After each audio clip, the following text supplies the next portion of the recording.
En el nombre del Padre, del Hijo y del Espíritu Santo. Amén. Padre nuestro que estás en el cielo, santificado sea tu nombre. Venga a nuestro reino, hágase tu voluntad en la tierra como en el cielo. El pan nuestro de cada día nos lo doy, perdona nuestras deudas, así como nosotros perdonamos a nuestros deudores, no dejes caer en la tentación, líbranos del mal. Amén.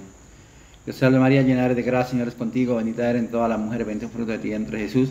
Santa María, Madre de Dios, ruega por nosotros pecadores, ahora y en la hora de nuestra muerte. Amén. Dios salve María, llena eres de gracia, Señor es contigo, bendita eres en todas las mujeres, bendito el fruto de ti vientre Jesús. Santa María, Madre de Dios, ruega por nosotros pecadores, ahora y en la hora de nuestra muerte. Amén. Dios salve María, llena eres de gracia, Señor es contigo, bendita eres en todas las mujeres, bendito el fruto de ti vientre Jesús. Santa María, Madre de Dios, ruega por nosotros pecadores, ahora y en la hora de nuestra muerte. Amén. Gloria al Padre, al Hijo y al Espíritu Santo, como era en principio, ahora y siempre, por los siglos de los siglos. Amén. San Miguel Arcángel, defiéndonos en la batalla, hace nuestro amparo contra la perversidad y asechanzas del demonio. Reprímale, Dios, pedimos suplicantes, y tú, príncipe de la celestial milicia, lanza al infierno a Satanás y a los demás espíritus malignos que vagan por el mundo para la perdición de las almas. Amén. En el nombre del Padre, del Hijo y del Espíritu Santo. Amén. Este video tiene como objetivo hacer una pequeña exposición respecto al final del año litúrgico, hoy en la liturgia tradicional, el 24 domingo después de Pentecostés. Y para eso vamos a partir de este evangelio tan importante y sobre todo la importancia que tiene en este momento precisamente tan dramático que vive la Santa Madre Iglesia Católica. Este es el evangelio de la misa de hoy, 24 domingo después de Pentecostés. Dice, llamado San Mateo, en el capítulo 24, versículo 15 al 35. Dice, dijo Jesús a sus discípulos, cuando viereis que la abominación de la desolación anunciada por el profeta Daniel está en el lugar santo, el que esto le entienda bien, y entonces los que están en Judea huyan a los montes, y el que en el tejado no baje a tomar cosa alguna de su casa, y el que en el campo no vuelva a tomar su vestido. Mas hay de las mujeres encinta o de las que estén criando en aquellos días. Rogad pues que vuestra huida no se suceda en invierno o en sábado, porque habrá entonces grande tribulación, cual no se vio desde el principio del mundo hasta ahora, ni la habrá jamás. Y si no fuesen abreviados aquellos días, nadie se salvaría, mas en gracia a los elegidos serán abreviados aquellos días. Entonces, si alguno dijere, mirad, el Cristo está aquí o allí, no lo creáis, porque se levantarán falsos cristos y falsos profetas y obrarán grandes señales y prodigios, de modo que si pudiera ser, caigan en error aún los escogidos. Vamos a tomar hasta esta parte porque continúa el Evangelio, pero vamos a dejar hasta acá. Como la divina majestad de nuestro Dios y Señor Jesucristo nos anuncia como la abominación en el lugar santo. El lugar santo es el templo donde es invocado el Santo de los Santos. Acordémonos que el mundo, de hecho, como lo dice la Escritura, está bajo el imperio del demonio. Pero los lugares santos, los lugares donde Dios desciende con sus gracias y sus bendiciones a sus hijos, pues es el lugar, el templo, donde la iglesia se reúne o donde una persona se reúne. Un ejemplo, en el hogar, si las personas de este hogar o así sean una sola persona, dedica un espacio especial para invocar al Altísimo, de hecho ese lugar va a ser diferente a todo el de la casa. Mucho más cuando el sitio donde se reúnen para hacer, por ejemplo, el Santísimo Rosario todos los días. Por eso debe ser un sitio especial para que Dios, nuestro Señor, pueda dejar, digámoslo así, impregnado el lugar. Sobre todo, pues hemos de creer que un ángel se queda en ese lugar, cuidando ese lugar. Y ahí es donde, cuando esos lugares donde Dios ha sido invocado, y se le ha dedicado, se le ha entregado ese lugar, pues cuando se hacen cosas contrarias a la ley de Dios, pues hay una profanación. Entonces aquí lo que el Señor habla precisamente es la abominación en el lugar santo, el lugar sagrado. Podemos entender, se trata del templo de Jerusalén cuando fue destruido, pero nosotros nos interesa ver es como el lugar santo, los templos donde se invoca a la augusta Trinidad, pues está sucediendo una serie de cosas que no concuerdan con las manifestaciones que Dios nos ha dado a través de la revelación. Una de las manifestaciones de Dios en la revelación es que es uno. Y hoy en día en los lugares santos de la Iglesia Católica se están invocando otros dioses, fuera del Dios unitrino. Entonces ya ahí hay una anormalidad. Otra manifestación de Dios es que hay cosas que son pecaminosas, por ejemplo, las relaciones de hombre con hombre o con animales, etcétera, porque Dios fue un hombre y una mujer. Y ahora resulta que pues en el lugar sagrado están ya, entre comillas, dizque bendiciendo parejas del mismo sexo.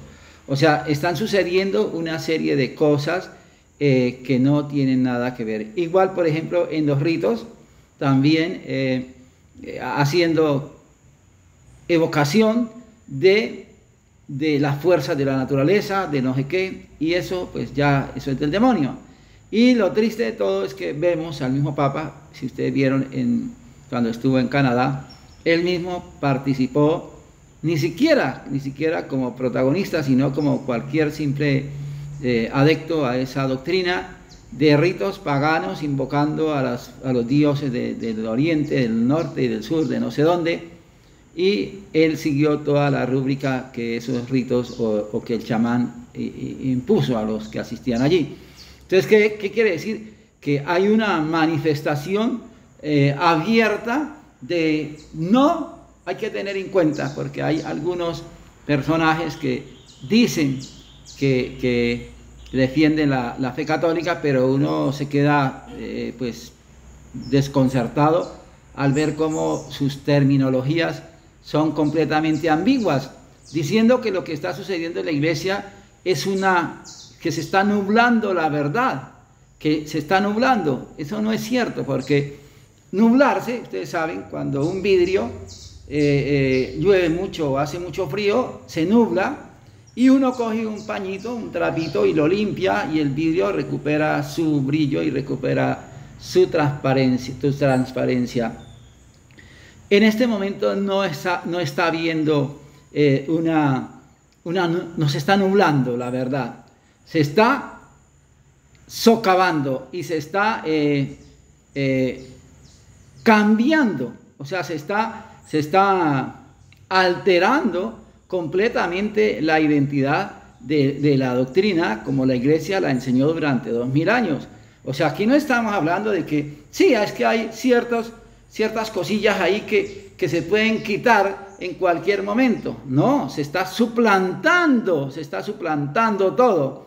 Nosotros debemos tener claro que la iglesia descansa, como yo les he dicho y tengo que decirlo constantemente, sobre 3 columnas: la columna del dogma, la dogmática, la columna de la moral y la columna de los ritos sagrados, de lo que es el culto. Esas 3 columnas están siendo cambiadas, o sea, no se están dejando esas columnas, sino que se están cambiando por otras columnas.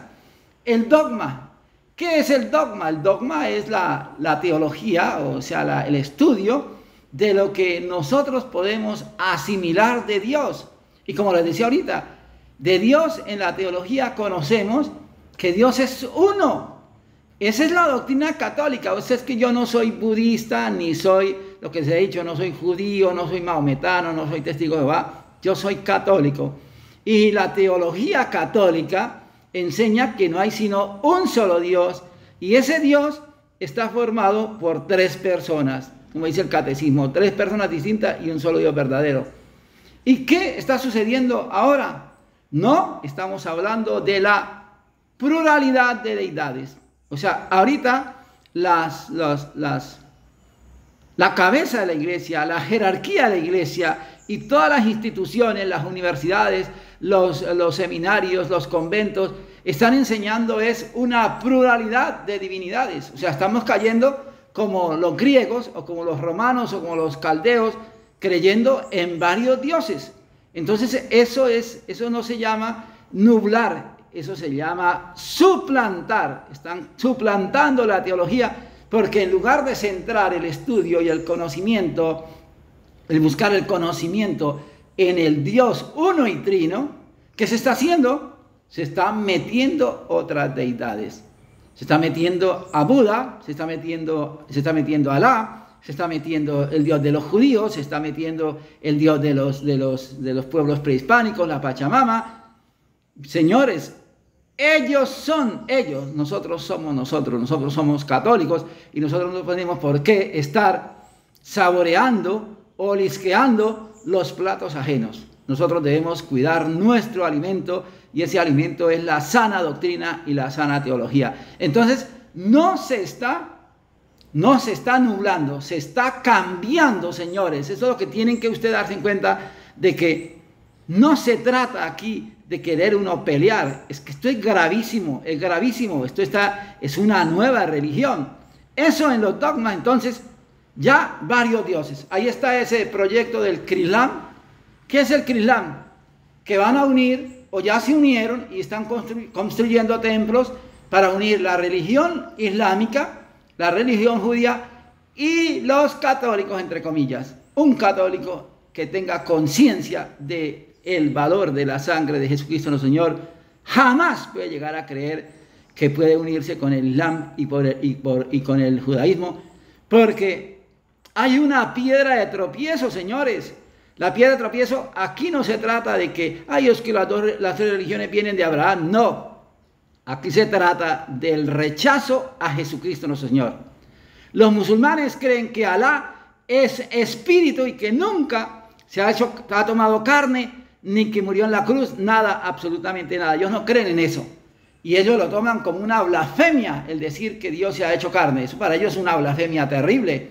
Entonces, ¿cómo vamos a unirnos? La piedra de tropiezo es Cristo. Los judíos, ¿qué dice el Evangelio de San Juan? Vino a los suyos y lo rechazaron. Los judíos no creen que Jesucristo es el Mesías. Ellos están esperando un Mesías. Es más, como les he dicho ya, para ellos Jesucristo era un bobo que iba cojeando porque se había estrellado por ahí con un ladrillo y andaba arrastrando la pata por donde iba caminando. Y otras cosas terribles que para qué decirlas. Entonces, ¿cómo vamos a creer que un proyecto en el cual el Krislam sea un proyecto positivo para el catolicismo? No, señor. ¿Qué quiere decir? 2 contra 1. ¿Y qué quiere decir? El Islam negando a Cristo, los judíos negando a Cristo. ¿Qué hace un católico ahí, señor? ¿Qué puede hacer? Por favor, dejémonos esas necedades, Dios mío. Aquí lo único que está sucediendo es una apostasía.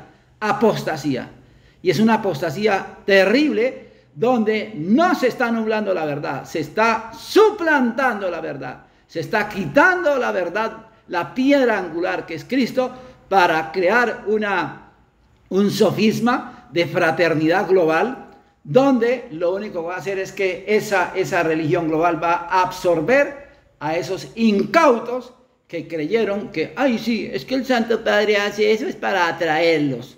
Dejen de ser bobos.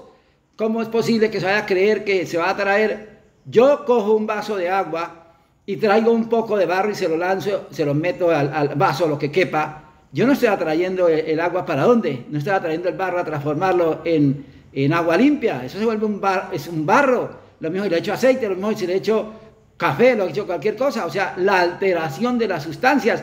Aquí se está alterando la sustancia de la fe al decir que ya Cristo no es la roca única, que esa es la cuestión. Por eso es que Cristo no cabe en ese panteón de la religión global, porque es que Él es celoso. Él dice, yo soy el camino, la verdad y la vida. Nadie viene al Padre sino por mí. Así que ahí no cabe ni budistas, ni maometanos, nada. O se convierte a Cristo y se lava con su sangre, o para afuera, para los infiernos. Ese es el fundamento del catolicismo. Entonces démonos cuenta cómo se socava la dogmática de la Iglesia. ¿Y para qué seguir hablando respecto a decir el Papa que Cristo tiene sangre pagana, a decir que Dios cambia? Eso es teología perversa, lo que le he dicho.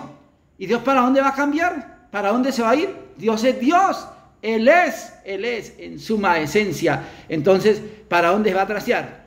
¿Para dónde hay más santidad? Por favor, eso es solamente para tontos. Eso es para tontos, como les he dicho, catequesis para tontos y para perversos. Eso ahí no hay sentido común. Eso en el dogma. La moral basado en la Sagrada Escritura, y siempre ha sido así, que el hombre se casa con una mujer, ¿ve? Y la religión, que religión significa religar, bendice a ese hombre y a esa mujer para que su vida como dicen hoy en día, vida de pareja, y su prole o sus hijos sirvan a la sociedad y sirvan para ir al cielo. Entonces, ¿cómo es posible que ahora en la nueva moral es a bendecir a Paquito y a Pepito, a Natachita y a Rosanita? O sea, por favor, o sea, ¿esto qué es? O sea, eso no es católico. O sea, yo no estoy atacando nada a esas personas, ni me interesa. Es que no es católico. Eso no es católico. Eso no está dentro de los fundamentos católicos. Y si se acepta eso, es porque se ha suplantado la regla moral de la Iglesia. Ya hay una suplantación. No se está nublando la verdad. Se está suplantando, se está cambiando. Entonces démosle el sentido a las palabras, a los actos. En la Iglesia Católica no está diciendo, ni la Iglesia jamás dijo, es que el que haya cometido un acto homosexual se va para el infierno. No, eso no es así. E inclusive en la formación para seminaristas y sacerdotes, solamente el candidato que haya tenido acto sodomítico queda anulado para la ordenación sacerdotal. Esas son las reglas tradicionales. Pero hay actos que desgraciadamente se llegan a cometer. No son actos para decir excluir completamente a la persona del estado clerical. Entonces, ¿qué quiero decir con esto? Que no se trata de que es que a los homosexuales hay que apedrearlos y acabarlos. No, porque sabrá Dios cuántos estarán o estaremos hasta cierta manera habiendo caído en cosas que no son de Dios. Lo mismo la cuestión con los animales. Lo mismo, ¿eso para qué nos ponemos a decir y a escandalizarnos? Sí, eso existe, señores, eso existe. Así como existe padres que el diablo los tienda a irrespetar a sus hijos, así existe personas que tienden con los hermanos o con no sé qué, o con un animal o no sé qué. Entonces, eso forma parte para eso está la teología moral, en la que enseña cómo se debe actuar en esos casos con las personas. Pero lo que está diciendo no es que vamos a fusilar a nadie. Se trata de que si yo soy católico y yo he cometido un acto homosexual del grado que sea, yo tengo que acercarme a Cristo, que es el único santo. Él sí no fue marica nunca. A Él, con su sangre, que venga y me lave a través de los sacramentos de la confesión, de la comunión, que me ayude, me dé la gracia de alejarme de la ocasión de pecado y aspirar a ir al cielo. Porque no quiere decir que porque una persona sea netamente heterosexual, o que sea homosexual, o que no sea homosexual, va a ir al cielo. Vamos a ir al cielo por el grado de caridad, señores. Y nosotros lo que vamos a entrar a la sala de espera al cielo. Entonces, ¿qué pasa? Una persona que haya cometido cualquier acto de aberración sexual, llámese la que se llame, pues es confesarse, vivir una vida piadosa y esperar que Dios lo mande. Así, porque aquí no entra tampoco los heterosexuales, por ejemplo, a decir, es que yo como no soy eso, pero puede haber cometido otro pecado, puede haber hecho otra suciedad de otra manera, porque es que no solamente el homosexualismo es el pecado. Entonces, no se puede ir ahora a decir que no, que yo no soy nadie para juzgar, y entonces, como les decía, a bendecir personas del mismo sexo. Eso no está en el contexto de la moral católica. Eso no está. Y después vamos a pasar a que hay que bendecir a la señora con el perrito, al señor con la burrita, etcétera, etcétera. Eso va para allá. Entonces, ¿qué pasa? Se está haciendo un socavamiento, una suplantación de la moral. Entonces, no debemos seguir esos parámetros, porque vamos a terminar fuera del catolicismo, Señor. Vamos a terminar fuera de la iglesia de Cristo. Cristo no quiere esa religión. Él no fundó esa iglesia. Él dice, sed santos como yo, como mi Padre y yo somos santos. Entonces, ¿qué quiere decir?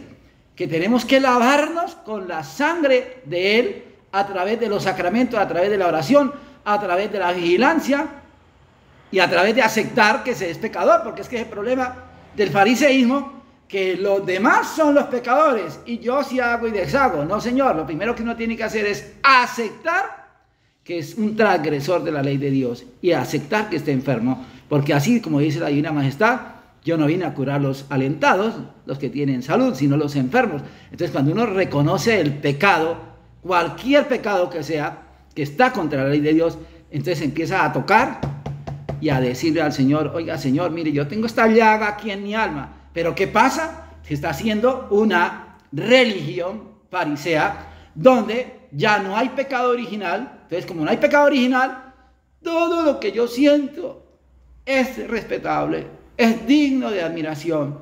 Entonces yo siento deseos, lo que decía, de hacer con la mascota. Tranquilo, que eso viene de Dios, porque tú naciste así, Dios te hizo así. Cómase la perra, porque, ¿qué más? Cómase el perro, cómase al amigo, cómase a la amiga, cómase... Por favor, eso no es católico, señores. Qué pena, yo no quisiera hablar de esta manera tan escueta, pero es que es tan terrible lo que se ve que no se puede uno callar. Entonces, démonos cuenta, dogma cambiado, moral por el piso. A eso le agregamos el aborto, el divorcio y otra serie de cosas que para qué nos ponemos aquí a expulgar ese piojero que hay. El rito, la misa. La misa la quitaron, la misa verdadera, que es la renovación de la muerte de Cristo. Recuerden que dice San Pablo, cada vez que se reúnen para tomar el cuerpo y la sangre del Señor, anuncian su muerte. O sea que cada vez que nosotros, cuando se celebra la misa, y cuando se asiste a misa, estamos asistiendo es a la espantosa escena, la dolorosa escena del Calvario, donde el Rey padeció y se aniquiló por nosotros. ¿Qué convirtió la misa? En una gazapera de palmas, de baile, donde todo el mundo se zarandea, donde ni siquiera, como se tenía la idea y la fe de que era Dios el que estaba muriendo en la cruz, las personas iban, las mujeres con sus velos, con su vestido limpio, bien arregladito, los caballeros bien limpios, y había lo que llamaba la ropa de dominguear, de ir al domingo a misa. Todo eso se acabó. Pues resulta que ahora sale la señora en pantaloneta o el señor en pantaloneta con una camiseta toda escotada y no sé cómo, sudando, y escucha allá en la iglesia, tenemos un amigo que nos ama. Ay, le dice al perro o a la perrita, ay, mire, están en misita, entremos a la misita. Y entra el susodicho feligrés o feligresa a la iglesia con la perra, en calzones cortos, sudada y vuelta a nada, en zapatos como para ir a deporte. Eso es pérdida de los valores, señor. Hay una jerarquía, y una persona que tiene algo de formación sabe que hay una jerarquía. El catecismo lo dice, hay que respetar a los mayores en edad, dignidad y gobierno. ¿Cómo se atreven a entrar al templo con esas fachas, con esos trapos? ¿Por qué? Porque se perdió el sentido del sacrificio de la misa. Esto es una fiesta, estamos de fiesta con Jesús, agarrémonos de las manos, cerremos los ojos, brinquemos, saltemos, ahora, y cantando cantos que no son católicos, cantos protestantes, cantos paganos.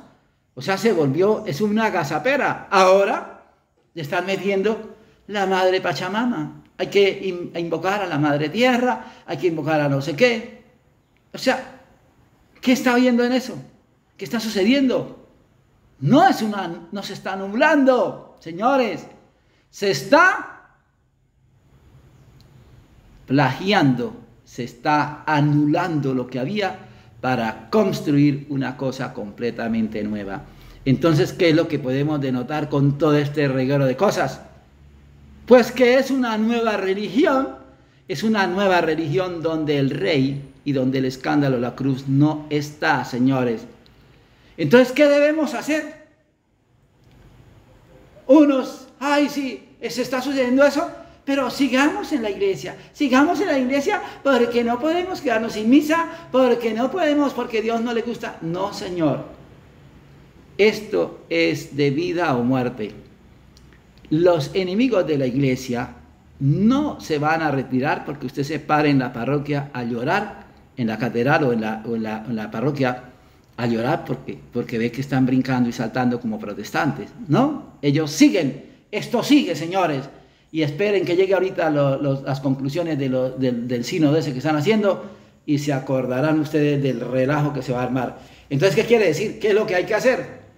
Retirarse, señores, retirarse, porque el Señor dice que el que persevera hasta el final se salvará. Entonces, retírense de esas ceremonias, salgan corriendo, quédense en sus casas, pídale a Dios con lágrimas y gemidos. Dejemos la vergüenza de llorarle a Dios. ¿Quién dijo? Nosotros somos unos miserables, desterrados. Solamente basta un pensamiento para que seamos dignos del infierno. Entonces, ¿por qué ese orgullo y esa prepotencia a no gemir, a no llorarle a Cristo crucificado? ¿Qué nos estamos creyendo nosotros? Nosotros somos unos bultos de pecado, como dice San Bernardo de Claraval. Somos unos costales de gusanos. ¿Por qué nosotros? ¿De qué te envalentonas? ¿De qué te engríes? ¿Costal de gusanos? Nosotros somos eso. Entonces, con gemidos, con lágrimas, pidámosle a Dios, nuestro Señor, clemencia por la iglesia. Pidámosle que suscite obispos que sean católicos, que vuelvan a ser católicos. Pidámosle para que haya sacerdotes, asistan a la misa tradicional, pero eso sí, con los ojos abiertos y los oídos despiertos. ¿En qué sentido? Porque hay gente que está celebrando la misa tradicional, pero lo que están haciendo es captando la gente que conoce lo que está pasando en la iglesia para empaquetarlo y entregárselo a la curia romana. Hay que tener cuidado. Hay muchos sacerdotes que aparentan ser defensores de la tradición, pero dicen, pero al final toca seguir al Santo Padre porque Él es el Santo Padre, y si no seguimos al Papa, no somos católicos. O sea, todo el catolicismo ahora lo reducen es en obedecer al Papa. ¿Y el Papa a quién obedece? Al nuevo orden mundial, a la ONU, a la sinagoga, a la masonería. No obedece a Jesucristo nuestro Señor. Y yo estoy dispuesto a dar mi pellejo si es necesario, porque es totalmente lógico. Acuerdo lo que les dije de que el Papa Pablo VI entregó la iglesia a la ONU. Él dice, el entero episcopado católico y el nuestro, convencidos como estamos de que esta organización, la ONU, representa el camino obligado para la civilización moderna y la paz mundial. ¿Qué busca la ONU? Implantar un nuevo orden, o sea, el orden cristiano, la era cristiana, muérase, acábese. Entonces, ¿qué vamos a hacer? ¿Nos vamos a quedar con los brazos cruzados yendo a la parroquia allá a ingerir veneno? No, señor, sálgase de ahí, pueblo mío, huya de esas ceremonias, que es en su casa, y rece el Santísimo Rosario completo, los gozosos, dolorosos, gloriosos, haga el Santo Via Crucis, lea las cartas de San Pablo y gima y llórele a Dios nuestro Señor para que la gracia de recibirlo en el Santísimo Sacramento, en una misa donde se celebre realmente la renovación de la muerte de Cristo en la cruz. Pero no sigan esa religión, porque esa religión va de mal en peor, puesto que esa religión es la síntesis de lo que dice la Divina Majestad acá, la abominación en el templo. Para terminar, hay que saber que van a llegar el día en que van a haber sacerdotisas. Las sacerdotisas serán casadas, las lesbianas con mujeres, las normales con hombres, los curas serán casados, los normales con mujeres y los anormales con hombres.